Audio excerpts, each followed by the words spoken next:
taught with me at the former CPP West High School for over 20 years.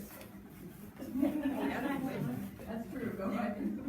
As well, she has taught college English, journalism, and African American authors at Corning Community College. Gwen is also a published author of short personal essays in addition to Scattered Grace, collected poems and essays. Gwen says that she feels a personal connection to Educated, and I'm sure that she will share that with us during her presentation. We are very glad to have Gwen back as a repeat presenter. Welcome, Gwen, as our third presenter of 2019.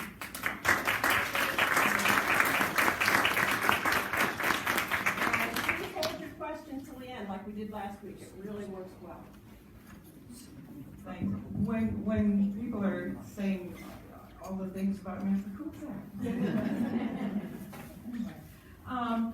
As Barb mentioned, if you could, I just have some guide questions up here, but when I finish, we'll hit each one. I don't think there's going to be a lull in conversation. The book was such that everybody wants to say something about it, and understandably so. So what I've done is just written a couple of pages of what I saw in the book, and I will share a bit of my connection with the book and Tara Westover specifically. Educated by Tara Westover. What does it mean to be educated? In Westover's memoir, Educated, knowledge for her did not come from sitting in a classroom with teachers and books. As the youngest of 7 children living in the rural Idaho mountains, education came daily in the slow rollout of experiences provided by her parents, an accomplished midwife mother, and a survivalist, bar the door, the feds are coming.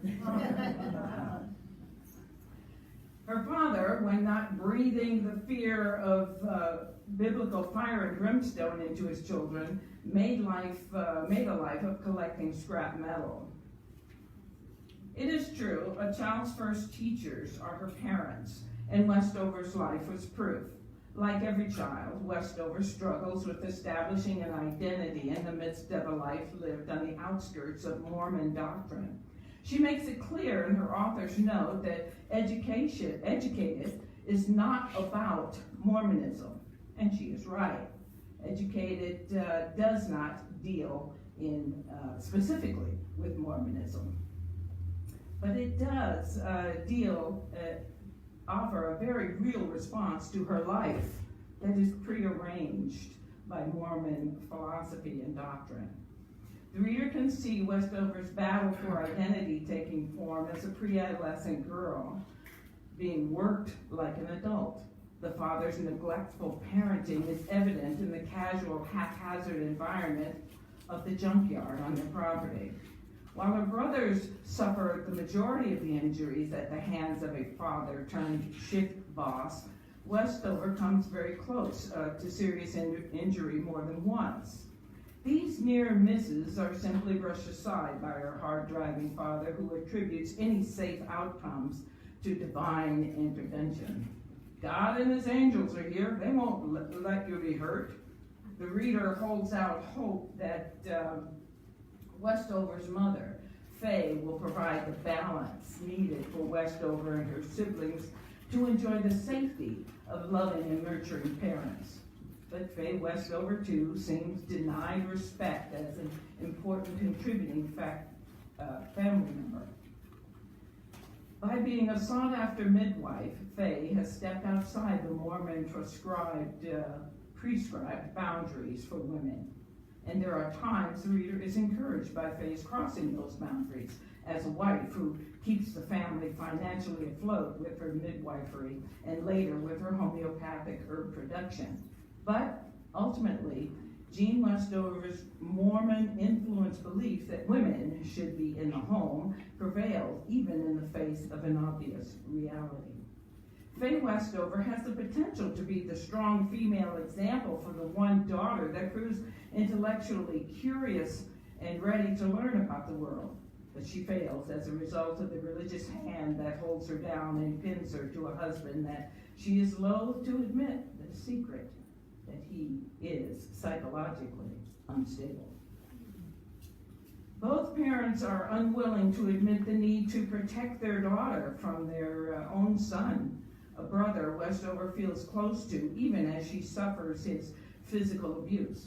Like her parents, Westover seems afraid to admit her brother has serious issues, believing that all of Sean's problems can be solved from the outside, making it incumbent upon the family to improve the situation. Sean's criminal, brutal acts of psychological instability, along with Faye and Jean's parental betrayal, hit home for me as someone abused as a 7-year-old child and beaten unmercifully by a father because I waited 3 weeks before telling someone what happened to me. Even at 7, I knew my father was a coward. Easier to beat your 7-year-old than go down the street and confront the 15-year-old boy who had fondled her. I know what can happen, and I had empathy for Westover when she would go into her room and try to lock her door to keep her brother out. I know what can happen when you grow up feeling unprotected with a fear that is your constant companion, telling you that any man, any time, can come into your home and hurt you. The feeling of betrayal is what drives the curious victim to books and tells the story of a life that are, these books tell the story of lives that are lived decently. Stories of children who are loved by parents who have fulfilled rather than betrayed their parental covenant. That covenant that tells us to hold our children dear and safe. Formal education for a curious child like Westover offered liberation in the face of parental betrayal. Westover embarks on a life-saving measure to become educated. With her older brother Tyler's encouragement, she takes the ACT. Here, Westover realizes that her parents' idea of homeschooling was limited at best. When Westover steps into the classroom for the first time at 17 years old, she is surprised and then embarrassed at how much she doesn't know about the world. Again, she is betrayed by parents and their homeschooling methods. This method was an effort, and it failed to teach their child about real-world events. As Westover moves deeper into her education in matters of the real world, she is able to discern the difference between human nature and her upbringing in a sequestered rural Idaho. She comes to realize how life in the mountains of Idaho, living off the grid, helps keep the family secrets hidden. And as she spends more time on campus, she wrestles with the desire to stay in the world of the classroom rather than please her beloved father and continue to work scrapping metal. Her father is opposed to helping her in her quest of an education. This opposition comes in the form of trade-offs. He will pay tuition if she promises to work in the junkyard during school breaks. Educated children are of little use to Gene Westover. This is evident in his dismissal of his older sons, Richard and Tyler, who've made their way out of the house via education, though they do return to work summers and continue to a degree to listen to their father. As education takes his sons out of the Westover workforce, Gene Westover's pride in his kids' success really is nothing but validation of his worldview, that success is possible without formal or public education. While both parents are happy to see their children prove this, they did not think their youngest daughter would go so far afield to the point where she is forced to make a choice between her most valued treasure, education, and her beloved familial relationships. Okay, after reading Educated, one of my favorite quotes came to mind by T.S. White. "The best thing for being sad," replied Merlin, and this is from Once and Future King, "is to learn something.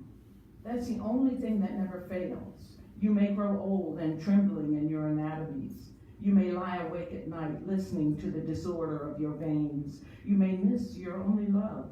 You may see the world about you devastated by evil lunatics, or know your honor trampled in the sewers of baser minds. My favorite line. There's only one thing for it then, to learn. Learn why the world wags and what wags it. That is the only thing which the mind can never exhaust, never alienate, never be tortured by, never fear or distrust, and never dream of regretting. Learning is the only thing for you. Okay, that's it. Gonna go to some guide questions. We want to turn out the lights behind you. Oh, right behind the screen.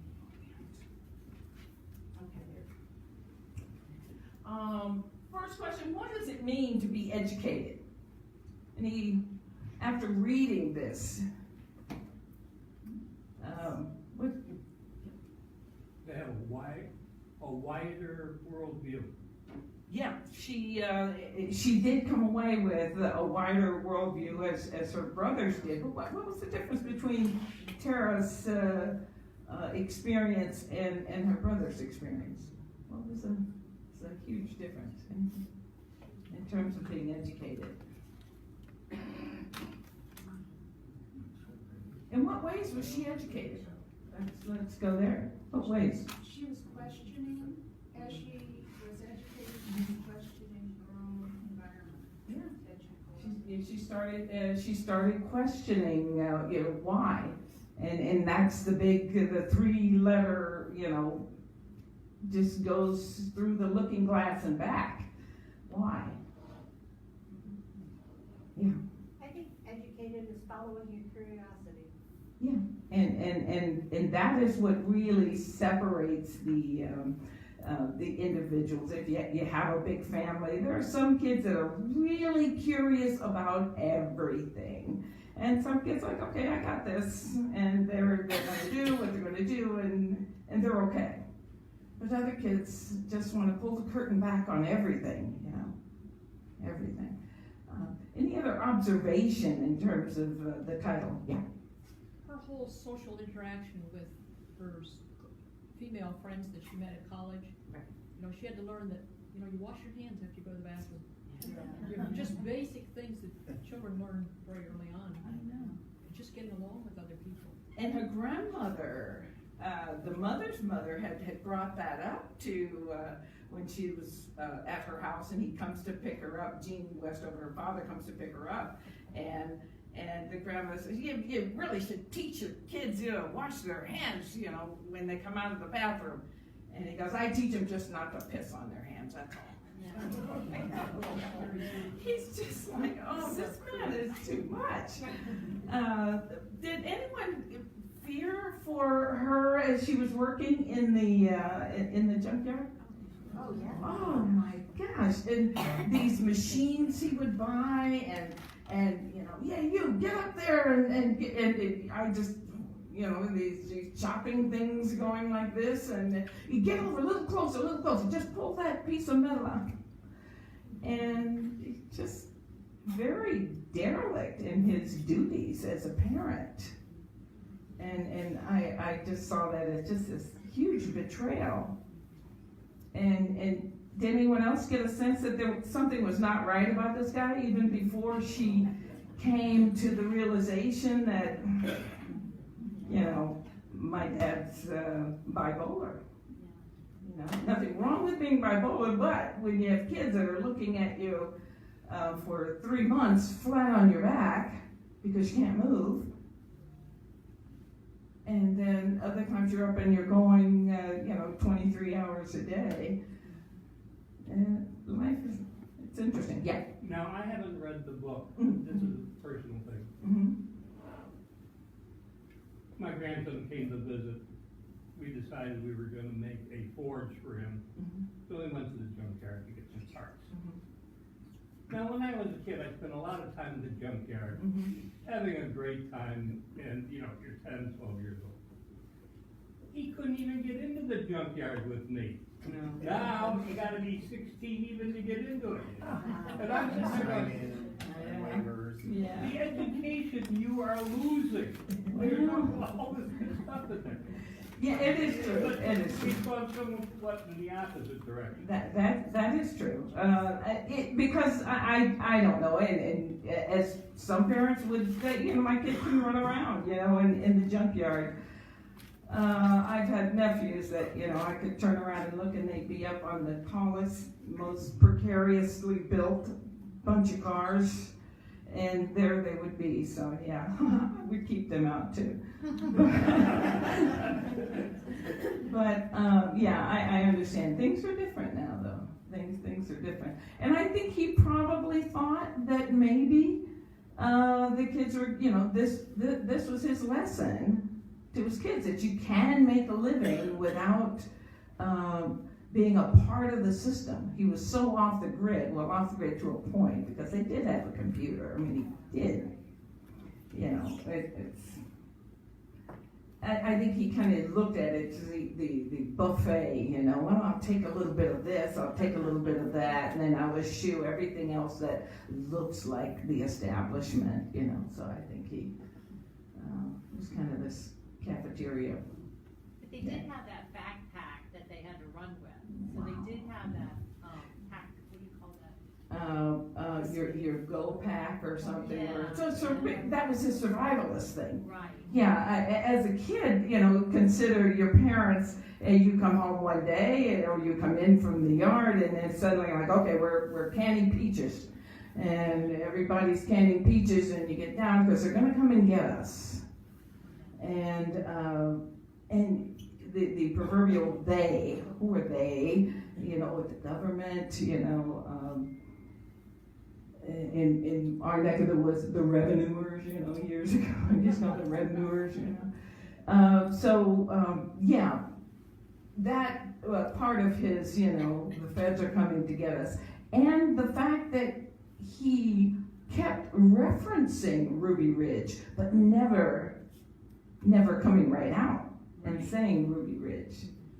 And when you hear that story that he tells, about the woman standing at the sink, and then she's shot by them, and she falls, and the baby, the whole, it's like, oh my goodness.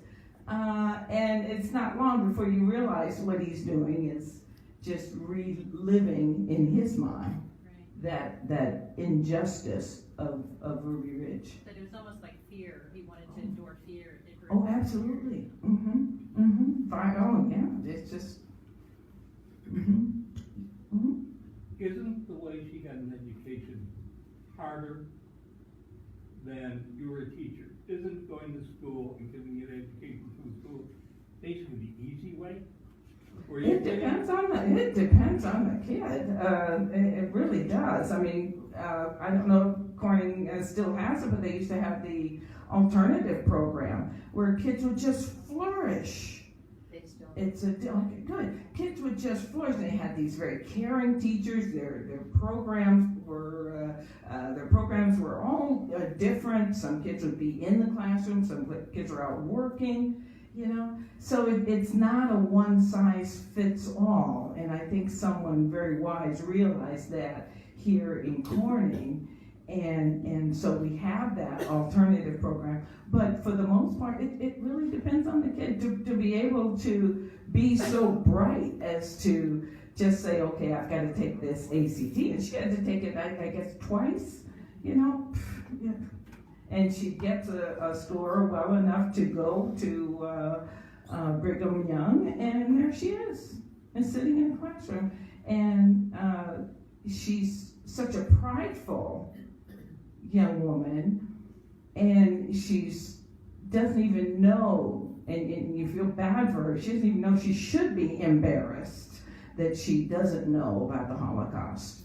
Or and her teacher, who happens, I think he was Jewish at the time, that first teacher, and I'm like, oh no, you don't, you know. But she asked a question, and it was a question that really everyone, you should have known, and she should have known. So she was not done a favor, her homeschooling, which really amounted to not much. I think there was a couple books that was just thrown to the side. She wasn't homeschooled until she decided to get those books and read them herself. So, yeah. Any other observation? I think if you're bright enough and you're motivated, you can overcome most obstacles, but if you're not that bright, then your whole world is limited by lack of education. Right. And education can be the stepping stone out, but if you don't have the motivation, you don't have the smarts, and you don't get any education, then you're pretty much stuck in where you started out. Right. Yeah.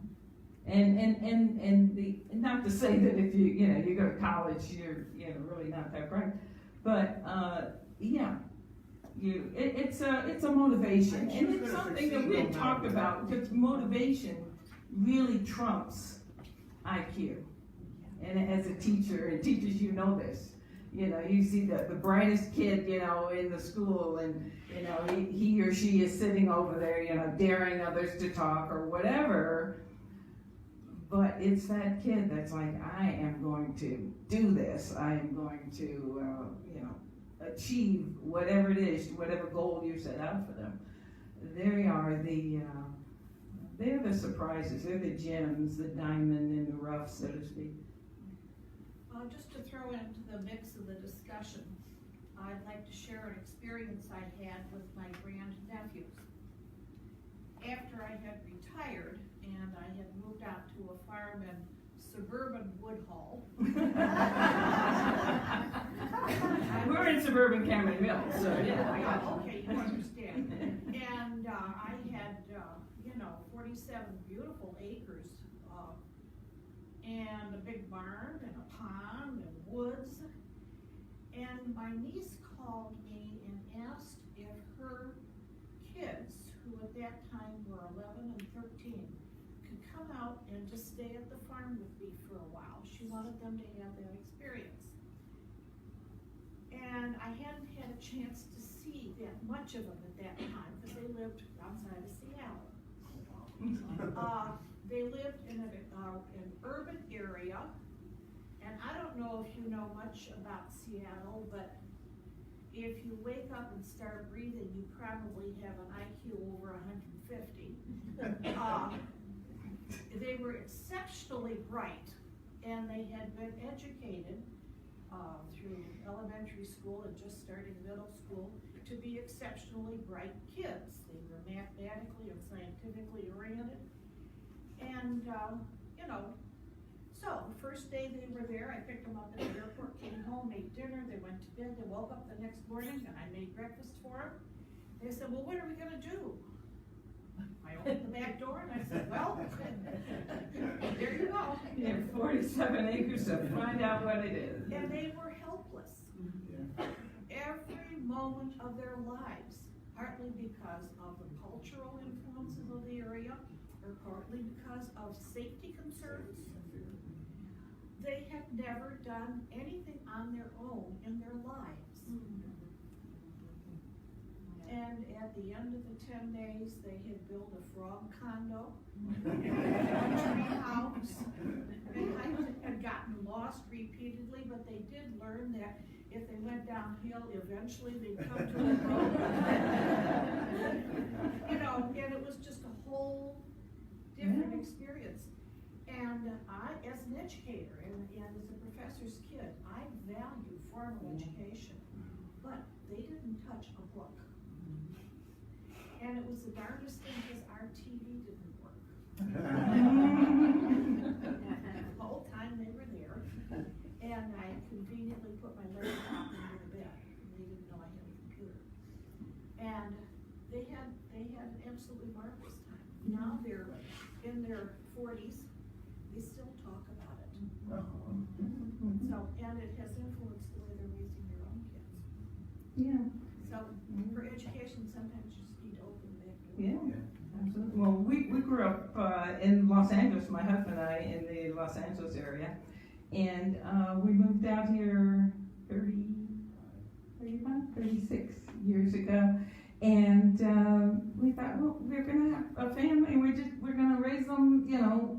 somewhere where they can go and run and fish and do all those things. And there were still times, you know, so what you doing, Zach? Beating on a tree, and he's having a stick, and he's just pounding on the tree. I was like, he's learning something. I don't know what, but it's out there. That tree's stronger than him. Yeah, and that's what he's learning.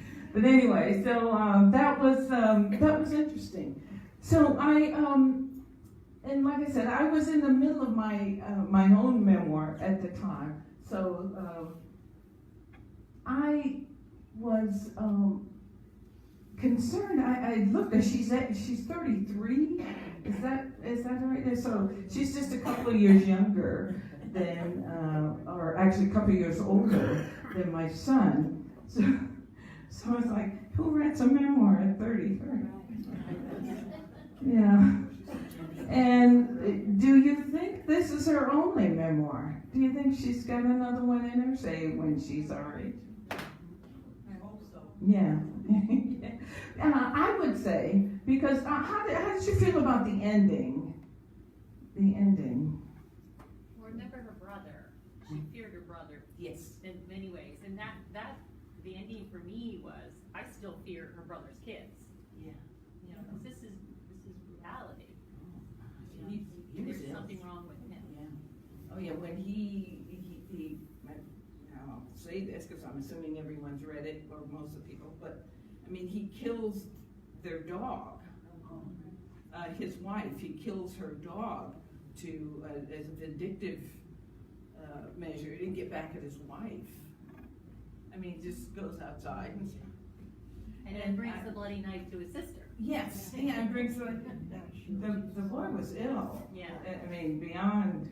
Yeah. And he seriously needed help, and the fact that no one admitted, and that's the secrets, you know, living off the grid, you can keep all those secrets. You know, he didn't go to a public school, or didn't hang out publicly and maybe mention this to someone, and they mention it to someone, and somehow, you know, nothing, everything was just kept within the family, and that, there's a certain decay that sets up after that. Well, I was just thinking, there's an awful lot of pain in that family, physical pain from all the injuries they've had. But the brother had repeated head injuries, some terrible head injuries. I just wonder if he didn't have that cranial disease that we see so often now in football Oh, players. right, yeah, he had He just- fallen in the junkyard there, yeah. And, the parents though, did you get, they are in pain, and because of this, it seems they just kind of abdicate their authority, you know. Well, they never went for professional help when they were in pain of any kind. No. Wisdom Well, teeth, remember when she had a problem with her? yeah, and her mother would always get some kind of herbal unguent or something to put on it, and you know, you're good to go. I think the idea of mental health was not something they would have gone to a professional for, which Never would have, yeah, and I could see him, you know, and they didn't believe in doctors, even after the horrible car accident. yeah. And ceding the responsibility of driving the family home from, was it Arizona? And her brother, he's 15. And that is something, there's pain there. He's carrying that the rest of his life. I mean, his mother almost dies, and she never fully recovers. And there is that pain that he has to carry, that emotional, psychic pain that he has to carry, being the driver and falling asleep, basically. So, how many of you just wanted the mother to say, yes, come on home, and all is forgiven? I was so surprised when she did not fulfill her end of the bargain, when they were going to have the intervention.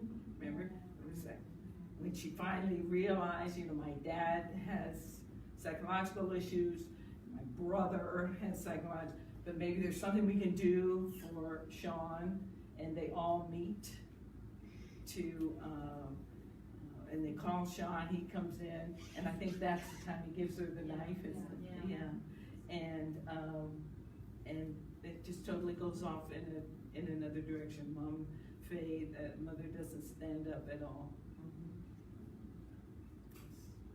What does it say about family that she kept going back to this really dangerous situation? The call, the hold of a family must be huge. That, and don't we need that? Doesn't every person need that? And I go from my experience as a child, and my father, it sometimes could be just this most wonderful person, and just as wonderful as he could be as mean. But I love my father, and it was, and you know, you want to find out about yourself, write a memoir, be honest. Oh my God, every time I come down and I just sit there, all I can do is cry. It's like, oh my God, I didn't know I was so messed up. but it's a situation where you need that. And I needed to know that I had a parent who loved me. And whatever his behavior was, you need that. And I think that's what family, you need that to set your narrative. I mean, everyone has their, the narrative, and that's what Facebook is great, because Facebook lets you put the family you want everyone to see on Facebook. And we realized our son was growing up when he said, Facebook, all that stuff on Facebook, that's just what they would wish they had, and he doesn't have much of a presence on Facebook anymore, so I thought maybe he's growing up. But, so I think that's what it is, because we need that. We need those stories for our own mental, emotional foundation. And I think she still needed that. And maybe she's kind of kicking herself when she's in, what is it, Boston? At Harvard, yeah, when she's there. And knowing that whatever it is they have to give her has already been given, and she's used it, and they've got nothing more to give her, but she still needs that. So that's why I think she's got another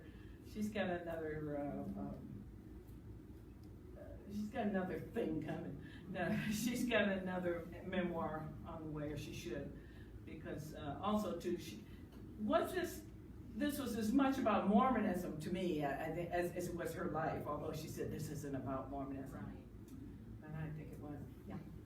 If she writes another memoir, and if she chooses to have children, I'd like to hear a memoir or read of how she balances the family she had, the family she realizes that she was denied, how she, with growing up without a role model, and I'm also a teacher, I think role modeling is such a, So important. such a huge thing. And, if she chooses to have children, I want to read one, after, they can, maybe after they get through the teenage years. Yeah, right. Oh, well, yeah, up to the teenage years. The teenage years, you kind of want to give them away to someone else. But the rest, you come back when you're 25. But, up to that point. But yeah, you're right. It should inform her way of what she passes on, especially if she has girls. And I tend to get my dukes up about any religion. That's just women are, you just sit in the back, or just be quiet, And so I would. It's an interesting. To have a girl, in spite of all of the, the fire and brimstone and the way her father viewed women, but to still get into her own curiosity, to get to say all of those questions and to want to do that. I'd be proud. Yes, go. But not for her, and she still did it. So, yeah. You know, in reading that, I tried to keep in mind that until you walk in the shoes, don't judge. But then, with the intelligence she supposedly had, the chances as an adult she got, I find it hard to think this is the route she took. Oh, that education would be the route she took? No, that, the recognizing but not really doing anything about the family situation. Right. She just got out. Yeah, but don't you think she has by writing this book? I mean, the people that know her That's excellent. have got to understand, anyone surrounded by her will understand who these people are in real life. Well, that's what I'm saying. Yeah, Until and I you've think- walked in the shoes, Yeah. but it's a personal, oh, okay. Yeah, you just say, yeah, she seems to have escaped, but it was a survival. I saw it as a survival. It's a physical survival. Step, because if she had stayed there, the kind of person, she would have been totally subsumed by the ideas of womanhood that her father had, and I saw that as survival. And the book itself then is a cathartic moment there. Yeah. From what these two that you said, remember I haven't read the book. You've got a family that's keeping secrets. Then in some respects they gotta be lying to themselves. Oh, absolutely. Which means they learn to, or lying among themselves, or lying to others, which kind of incubates you to lying to yourself. Oh, yeah. Now you've got a young lady who's not lying, does it get into lying to yourself and what it does to lie to yourself, and rather than being honest? I think it becomes very obvious, and as the narrator here, she really lays it out there. She really she doesn't sugarcoat anything. She doesn't come right out and say, have this epiphany, oh gee, I've been lying to myself all the time. But as she's speaking to you, the reader, you see, yeah, she's calling, her father for what he is. She sees her mother, she feels betrayed by her mother when her mother doesn't go her way. But in spite of all that, she still wants to keep a connection with her mother, if not her father. And the mother is she's just depressing. It's like, woman, I want to shake her. Yeah. I went on YouTube. There's quite a few interviews of the author. Oh, uh-huh. And I would recommend everybody watching them, because you see this brilliant young woman, I mean brilliant, speaking about how her father was a whole person. I mean, she is still forgiving and aware. It was quite revolutionary for me to watch her live, and these were just recorded last year. But So wouldn't you feel though, as she's speaking all these wonderful things about her dad, he was just this, didn't you feel like you still have some more of the wool to be pulled from your eyes? But any child who grows up in a dysfunctional family wants their parents to Absolutely. be perfect. And then as she learned that her parents were not all that other children's parents were, she had to wait until college to even learn that. So there was so much hardwired in her childhood. Yeah, and she still, you still get a sense of loss from her. I'm not home. You still get a sense of loss and just almost really futility, because she still needs that. And whoa, that's Well, she's estranged from him. I mean, that's part of it too, is that she Yeah. probably Herself. still wants to make be that part of their connection. life, Yeah. but they've cut her off. Yeah. So, because of, I guess, the book. Yeah. And- Oh, well, the book Yeah. especially, I would imagine, Yeah. but at the end of the book, it's And just, there's you no- know, mom says no, Right. unless you come. Yeah. But she realized that she had to save herself and she could save herself. Yeah. And unfortunately, that was a really hard choice, but I'm glad she made it. Oh, yeah. And I She's think, got a lot more to give the world. yeah, and I think education, she's just saying, that is the road. You Yeah, have to- it is, Education is the yeah. road to freedom. She had, when she got to college, she met people who recognized Yes, those, yeah. and she had friends who she could confide in.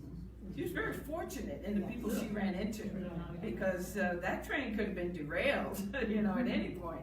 You know, a professor that, you know, somehow didn't like whatever about her, or someone just out to, you know, maybe they had something to prove about homeschooling, I don't know, but she was very fortunate, and I noticed that in terms of the people she ran into, because, you know, part of your success, any success, is yes, you got this and you're moving, but a lot of it is luck.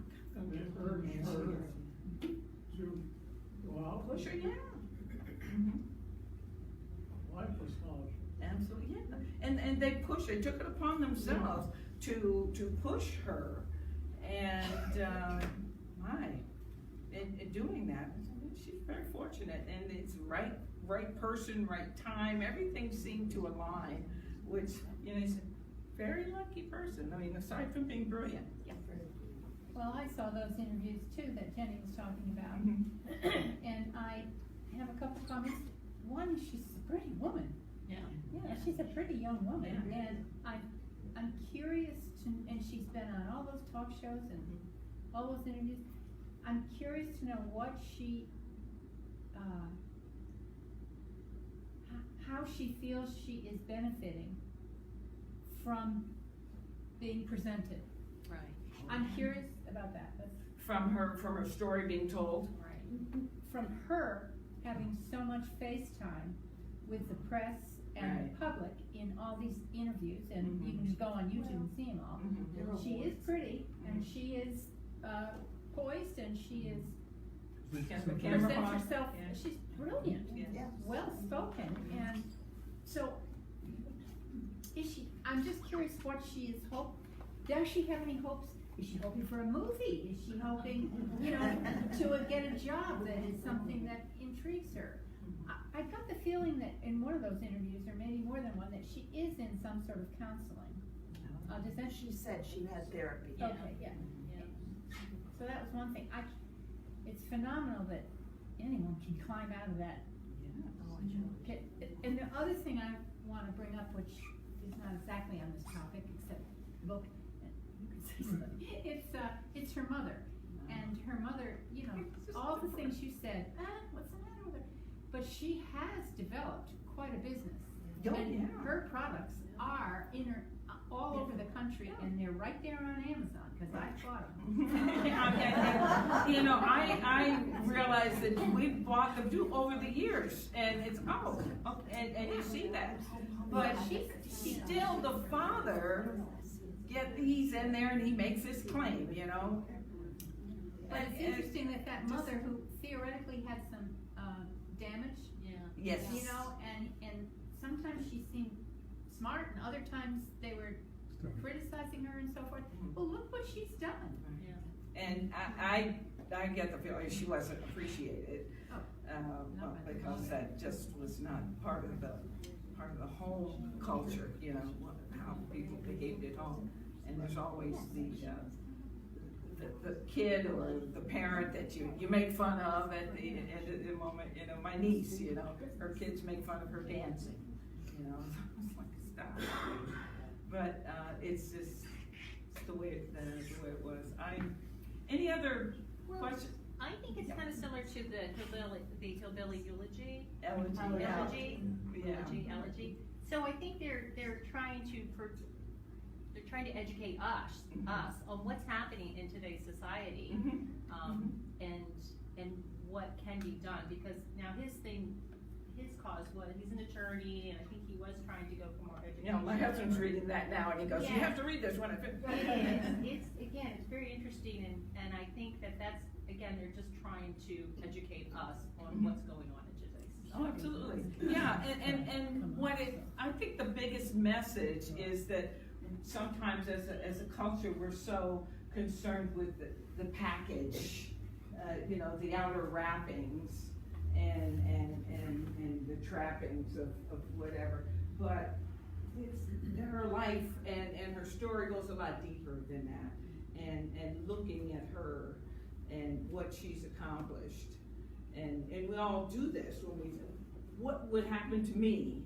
How many of you think maybe, you know, I'd still be, you know, kind of picking out fender parts, you know, in the junkyard?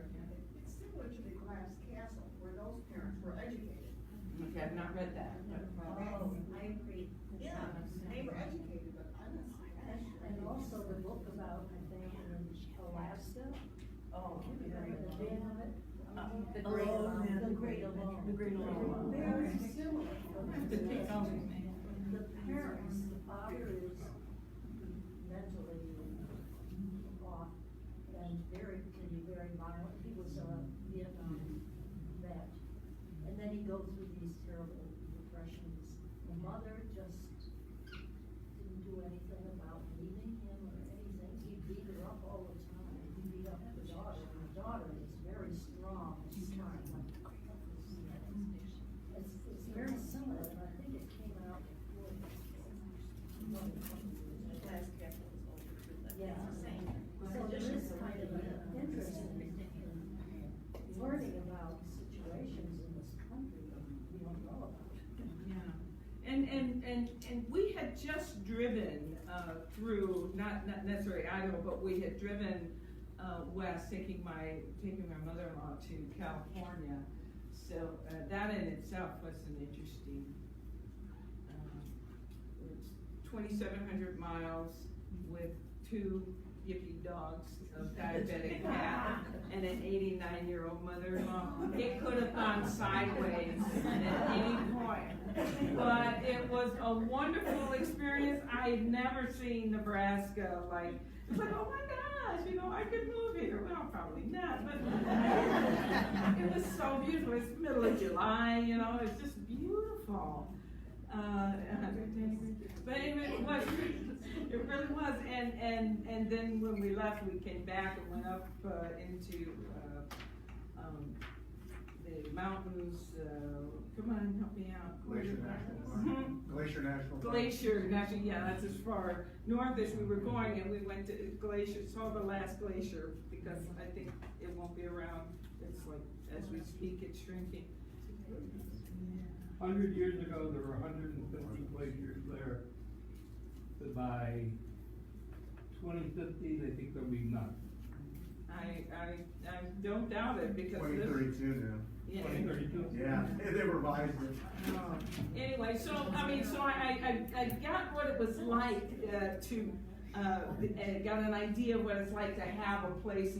You've got a lot of land, and you know it is truly in some areas it's just big sky country is what they call it, and there's no one for miles and miles and miles, and so you could do that, and you can keep the secrets, and you can have all, you know, if you don't get involved. I thought it was very sad that, how old was she when she got her birth certificate? Was she like 13 or something? And so up to that point, and she makes that point, no, I didn't exist. She didn't have a birthday. And she's born at home. Yeah, it was like, when was her birthday? And it's, look, she was born at home, and it just didn't happen.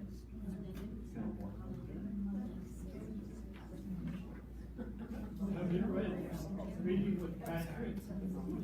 You should. Okay, Reading with Patrick. Yeah, it's about a teacher who recognizes that this young black boy has potential. And he murders a man involving his sister and spends it in jail. And she comes back and visits him, and they read together, And it turns out he's very good at that. Very inspiring. Yeah, well, only if he gets out, or he's able to make up for the damage he's caused. Yeah, what a loss. Whole series, like Man-Child and The Promised Land, Yeah. Claude Brown, what was that, 1960s? Mention on the Promised Land, 66. Yeah, going from reform school, 15 years old, going to Harvard, growing up in Harlem. And even the story of Malcolm X, that too. Anyway, any other observation? Betrayal. We'll get betrayal for me was a big deal, and pain comes up as an overriding theme, but betrayal, the betrayal of parents. What were the betrayals other than the secrets? Oh, it's one. Any other final comment, guys? One thing that puzzled me was, she taught herself calculus. Oh, yeah. Right there. Yeah. And then she gets she almost comes out because she's not using the textbook. I know. She teaches. To teach yourself. That would be if I could do that. Great. And then I wouldn't be the laughing stock in my house. Oh, when it's numbers. But yeah, she's just amazing. Someone, our librarian, her son wanted to learn the piano. Finn, remember Jane Finn? And he just sat down and learned the piano. It's like, oh my gosh, so she's that kind of brilliant, and very impressive. Anyway, you've all been great, and thank you, and I enjoyed it.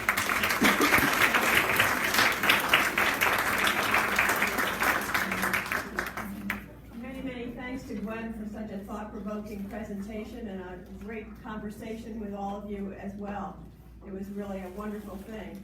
I want to first of all say next week our presenter will be Louise Sullivan Bloom. She will review The Power by Naomi Alderman, so that should be another good one. Surveys, if you haven't yet filled one out about some of your preferences for future reviews, there are clipboards on the front table. Please feel free to take one and fill it out.